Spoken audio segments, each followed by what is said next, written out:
I once had what I thought was the perfect family.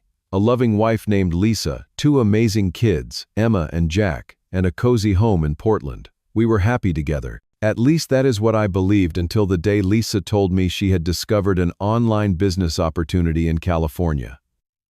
Her eyes lit up when she talked about it, but darkened when she mentioned our children. She wanted to leave. Not just me. She wanted to leave our kids behind too. No joint custody. No weekend visits. Nothing. Before I continue with the shock my family endured, let me know where you are watching from, and hit that subscribe button if you want to hear more true stories about the unexpected turns life can take. Our life before everything fell apart was simple but fulfilling. At 35, I had built a solid career as a construction engineer, working for a reputable firm in Portland. My days were structured and predictable, filled with blueprints, site visits, and the satisfaction of seeing projects come to life. But nothing compared to coming home to my family every evening. Lisa and I met during our junior year at Oregon State University. I was studying engineering, and she was pursuing a business degree. We started as study partners, sharing a table at the library every Wednesday night. Those study sessions gradually evolved into coffee dates, and before the semester ended, we were inseparable. After graduation, we dated for 3 more years before getting married in a small ceremony with close family and friends. We bought our first house together in a quiet suburb outside Portland. It was not fancy, just a 3-bedroom ranch-style home with a decent backyard, but it was perfect for us. When Emma came along 2 years later, followed by Jack, just 18 months after our family felt complete, Emma took after me, quiet and thoughtful, with a love for books even at 8 years old. She would curl up in the window seat in our living room for hours, lost in stories about brave adventurers and magical worlds. Jack, on the other hand, was all energy and motion at 6. He loved sports, especially soccer, and could rarely sit still for more than 5 minutes unless he was asleep. Lisa seemed content with our life until her 34th birthday. Something shifted after that milestone. She started talking about feeling unfulfilled, wondering if being a mother and part-time bookkeeper for a local business was all she would accomplish in life. I listened, trying to be supportive, encouraging her to explore new interests. That is when she discovered online entrepreneurship. At first, I was fully supportive when she signed up for digital marketing courses. I even surprised her with a new laptop to help with her studies. She talked excitedly about social media management, dropshipping, and creating digital products. Her enthusiasm was contagious, and I was happy to see her passionate about something again. But slowly, things began to change. Lisa spent more and more time on her laptop, attending webinars that often ran late into the night. Family dinners, once sacred time for us to connect, became interrupted by Zoom calls she claimed could not be missed. When Emma had her school play, Lisa was present physically, but spent most of the time checking notifications on her phone. Jack stopped asking her to kick the soccer ball around, because her standard response became, "Not now, sweetie, mommy is working." Our first serious argument happened after she missed Jack's kindergarten graduation because of an online conference. I tried explaining to him why his mother was not there. But how do you explain business priorities to a disappointed 6-year-old? That night, after the kids were in bed, I confronted Lisa about her increasing absence from family life. "They are only young once, Lisa," I said, trying to keep my voice calm. "These moments do not come back." "You do not understand, Warren," she replied, not looking up from her screen. "This is not just some hobby. I am building our future. These connections could lead to opportunities we have never dreamed of." I suggested finding a balance, perhaps designating work hours and family time. She agreed half-heartedly, but nothing really changed. Then came the night that shattered our family.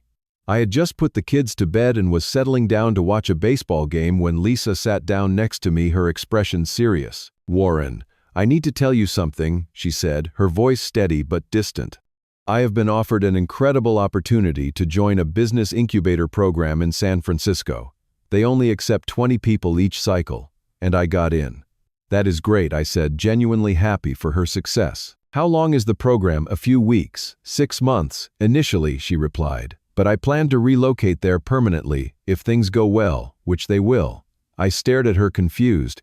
"You mean commute back and forth, or we all move together? What about my job, the kids' school?" Lisa looked directly at me then, and I saw something in her eyes I had never seen before, a coldness that made my stomach drop. I need to go alone, Warren. I cannot focus on building this business and be a wife and mother at the same time. It is too much. What are you saying? I asked, though I was starting to understand. I want a divorce, she said calmly.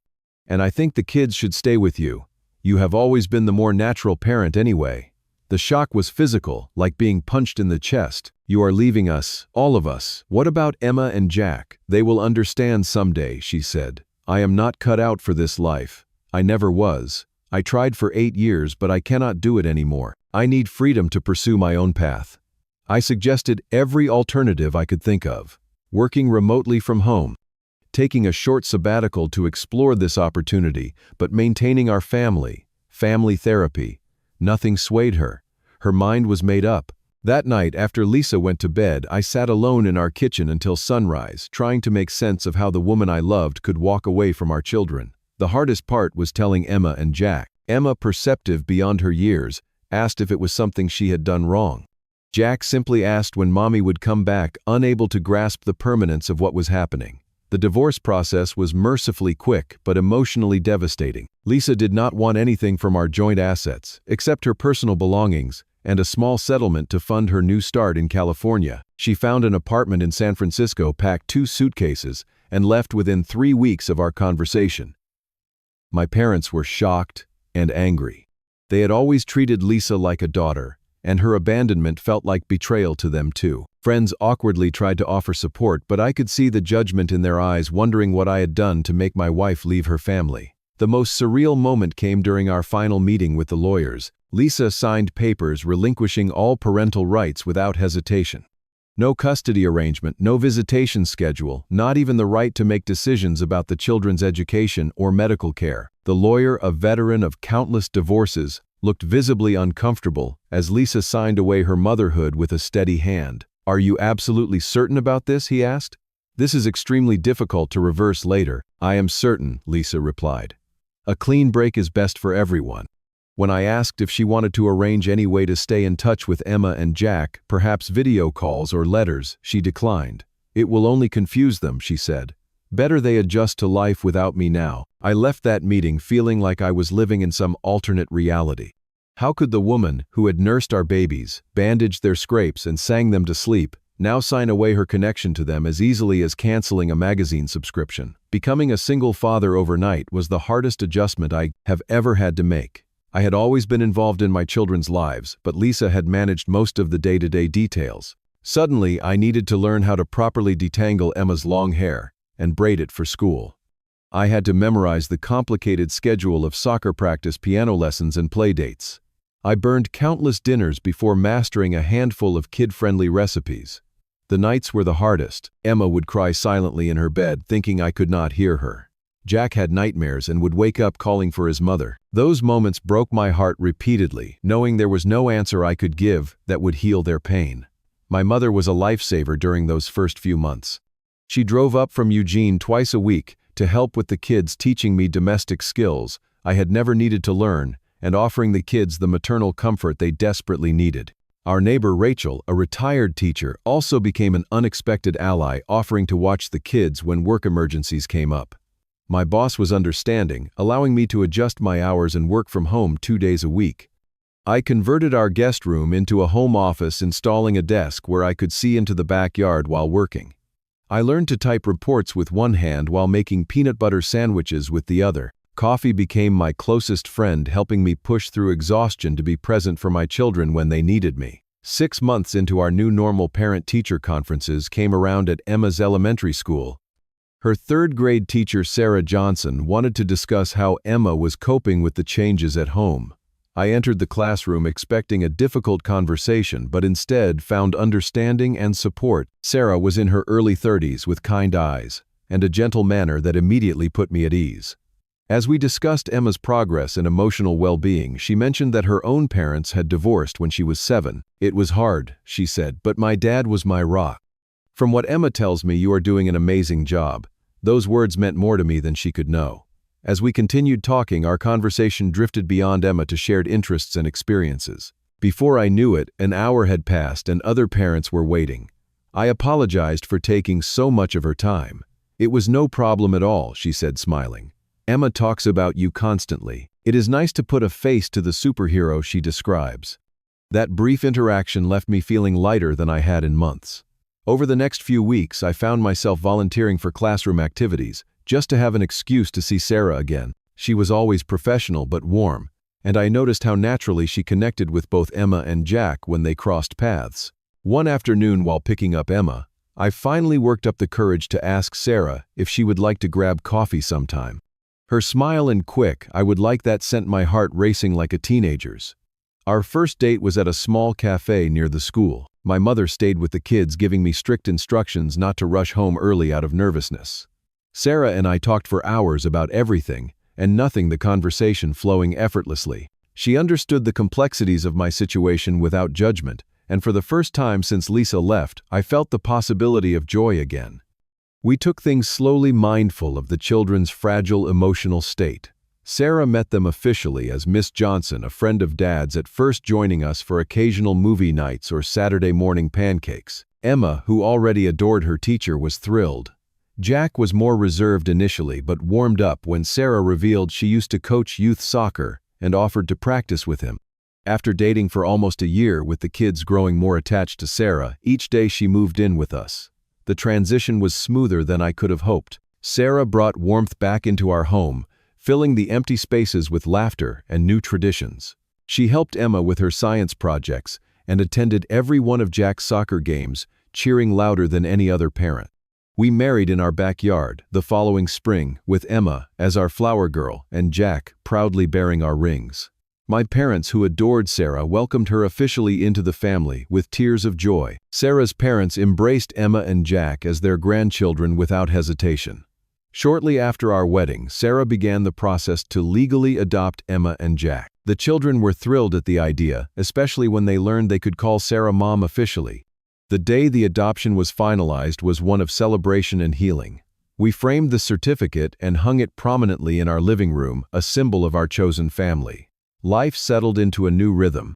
The pain of Lisa's departure faded as our home filled with new memories and traditions. Emma and Jack still occasionally asked questions about their birth mother, which we answered honestly, but gently. Sarah never tried to erase Lisa's existence or importance, but instead focused on being present and loving in her own right. For 2 years, we heard nothing from Lisa. No birthday cards, no holiday greetings, not even a request for photos. It was as if she had completely erased her former life. And then, unexpectedly, an email arrived in my inbox with her name. "Warren, I hope this message finds you well. I have been doing a lot of thinking lately and would like to reconnect with Emma and Jack. My business venture in California did not work out as planned, and I have moved back to Portland. Please let me know when would be a good time to discuss this. Lisa." The email felt like a stone dropping into the calm pond of our lives. I read it multiple times, searching for clues to her true intentions. Why now? What had changed? I showed the message to Sarah, whose face reflected my own concern. "What are you going to do?" she asked quietly. "I do not know," I admitted. Legally, she gave up all rights. But morally, they are still her biological children. We decided to consult our family lawyer before responding. He confirmed that Lisa had no legal right to demand visitation, but suggested that controlled supervised contact might be considered if it seemed beneficial for the children. After careful consideration and discussions with our family therapist, I replied to Lisa, suggesting we meet alone first to discuss her intentions before involving the children. She agreed, and we arranged to meet at a neutral coffee shop downtown. The woman who walked in barely resembled the Lisa I remembered. Her hair was shorter, her clothes more conservative than the stylish outfits she used to favor. She seemed nervous, fidgeting with her coffee cup, as she explained that her business partners had defrauded her, leaving her nearly bankrupt and forcing her return to Portland. "I have had a lot of time to think," she said. "I made a terrible mistake walking away from Emma and Jack. They must be so big now." When I showed her recent photos on my phone, her eyes welled with tears. She asked dozens of questions about their lives, their interests, their personalities. Then she made her request. "I would like to see them, Warren.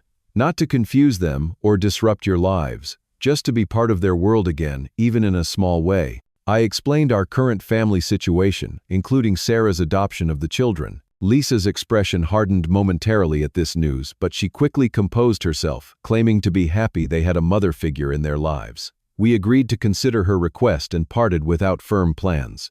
That meeting marked the beginning of Lisa's increasingly concerning behavior.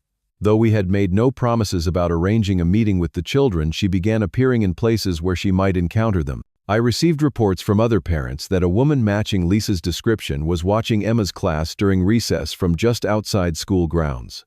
The manager of Jack's soccer league mentioned a woman asking questions about when his team practiced.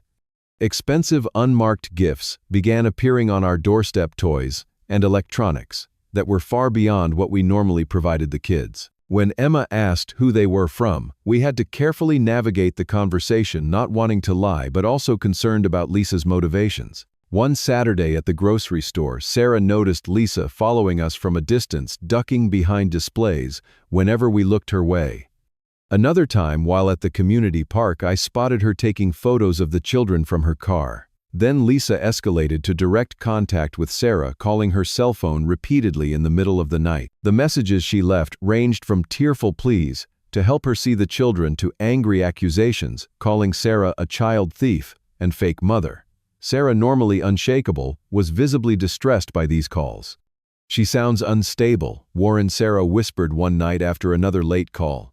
"I am worried about what she might do." My concern deepened when Emma mentioned receiving friend requests on her school-monitored social media account from someone claiming to be a long-lost aunt.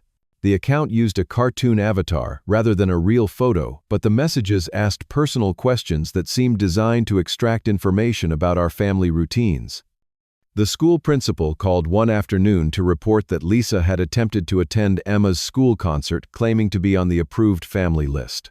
Thankfully, the staff followed protocol and checked IDs against our authorized persons file. Rumors began circulating in our community that Sarah had deliberately broken up my marriage to Lisa, completely inverting the reality of what had happened. Several parents became noticeably cold towards Sarah at school functions, clearly having heard Lisa's distorted version of events. The situation reached a breaking point when Lisa managed to convince a substitute teacher that she was authorized to pick up Emma after school. By pure luck, I arrived at the school early that day and witnessed Lisa leading my confused daughter toward the parking lot. Emma's expression of fear when she saw me running toward them haunts me still.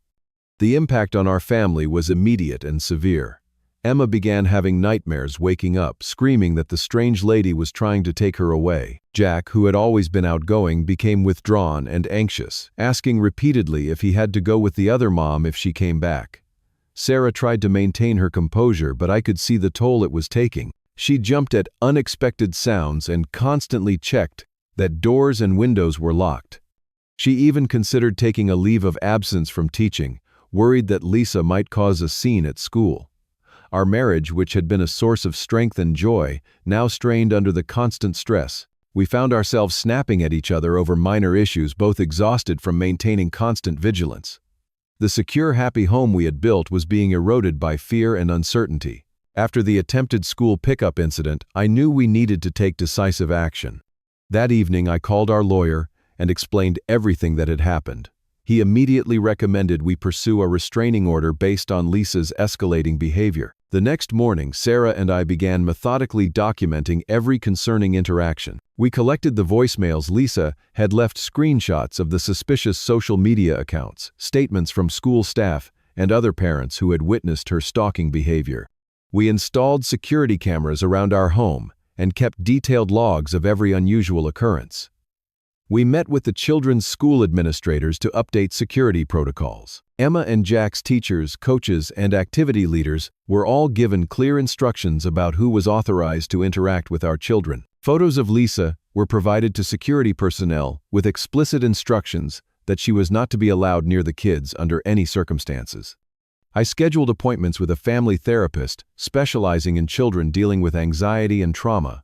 The therapist helped Emma and Jack process their feelings about the situation in age-appropriate ways, teaching them safety strategies without overwhelming them with fear. One of the hardest but most necessary steps was sitting down with Emma and Jack to have an honest conversation about Lisa. We explained in simple terms who she was, why she had left, and why her current behavior was concerning. "Does she want to take us away?" Emma asked, her voice small. "No one is taking you anywhere," Sarah assured her, holding both children close. "Dad and I will always keep you safe." With our documentation complete, we filed for and were granted a temporary restraining order. Lisa was legally prohibited from coming within 500 feet of our home, the children's schools, or any of our regular locations. She was barred from contacting any of us through any medium, but I knew legal papers alone might not deter her. I needed to confront Lisa directly to make her understand the damage she was causing. With Sarah's knowledge, and our lawyer on standby, I arranged to meet Lisa at a public coffee shop. When she arrived, her face lit up with the expectation that I might be bringing good news about seeing the children. Instead, I placed the restraining order on the table between us. "This has to stop, Lisa," I said firmly. "You abandoned our children. You signed away your rights. You cannot just reappear when it suits you and expect to be welcomed back." Her expression cycled rapidly through shock, anger, and hurt. "They are my children too," she whispered fiercely. "They were," I acknowledged, "but you chose to walk away. Emma and Jack have a stable, loving home now. Your behavior is traumatizing them all over again." "That woman is not their mother," Lisa hissed. "Sarah has been there every day for years," I replied evenly. "School projects, nightmares, sick days, celebrations. She chose them, Lisa, and they chose her. If you genuinely care about Emma and Jack's well-being, you will respect that." I explained that the restraining order would be enforced, and that any violations would result in more severe legal consequences. I made it clear that while I would never speak ill of her to our children, I would not allow her to disrupt their lives any further. "You have two choices," I concluded. "Respect our family's boundaries, and perhaps someday, when the children are older, and if they express interest, we can discuss limited supervised contact. Or continue this behavior and face legal consequences that could include criminal charges." Lisa left that meeting in tears, but the message seemed to sink in. We implemented additional security measures at home, installing a comprehensive alarm system and reinforcing locks on all doors and windows. We varied our routines, taking different routes to school and activities. Neighbors became our allies in this vigilance, alerting us to any suspicious activity in the area. The restraining order was tested once when Lisa appeared at a community festival we were attending. Police responded quickly to our call, and she was escorted away. After that incident, and the threat of jail time, she finally seemed to understand the seriousness of the situation. We later learned through mutual acquaintances that Lisa had moved to Seattle, putting physical distance between us that brought enormous relief. Sarah completed the formal adoption process, making her legally and permanently the children's mother. The day the final paperwork came through, we celebrated with a special dinner complete with a cake that read, "Official Family Forever." The security of this legal recognition allowed all of us to breathe easier. With the immediate threat diminished, we could focus on healing. Our family therapist worked with each of us individually and as a unit to process the trauma of recent events. Emma gradually stopped having nightmares, and Jack began engaging with friends and activities again. Sarah and I rebuilt the connection that stress had strained, making time for date nights and honest conversations about our fears and hopes. 6 months after the restraining order, we decided a fresh start might help everyone move forward. We found a beautiful home in a nearby town, close enough to maintain friendships and school connections, but far enough to feel like a new beginning. The move became a family project, with everyone involved in planning and decorating our new space. This past year has been one of recovery and rediscovery. Emma, now 11, has joined a competitive reading club and developed a passion for science that makes her eyes light up when she talks about experiments. Jack has found his confidence again on the soccer field, his energy and enthusiasm restored. Sarah continues to be an exceptional teacher and an even more remarkable mother, her patience and love unwavering through our darkest days. As for me, I have learned lessons I never expected. I learned that family is not defined by biology, but by who shows up every day, who stays when things are difficult, who loves without condition or convenience. I discovered strength I did not know I possessed, and a capacity for forgiveness that surprises me still. Most importantly, I learned that sometimes the people who leave our lives create space for those who truly belong there. In our case, Lisa's departure, though painful, ultimately led to Sarah finding her way to us, becoming the mother my children needed, not through obligation of birth, but through the daily choice to love them as her own. What experiences have you had with blended families or dealing with difficult co-parenting situations? Share your stories in the comments below. If this story resonated with you, please hit that like button and subscribe to hear more journeys of resilience and healing. Remember, sometimes the families we build are stronger than the ones we are born into. Thank you for listening, and I wish you peace and strength on your own family journey.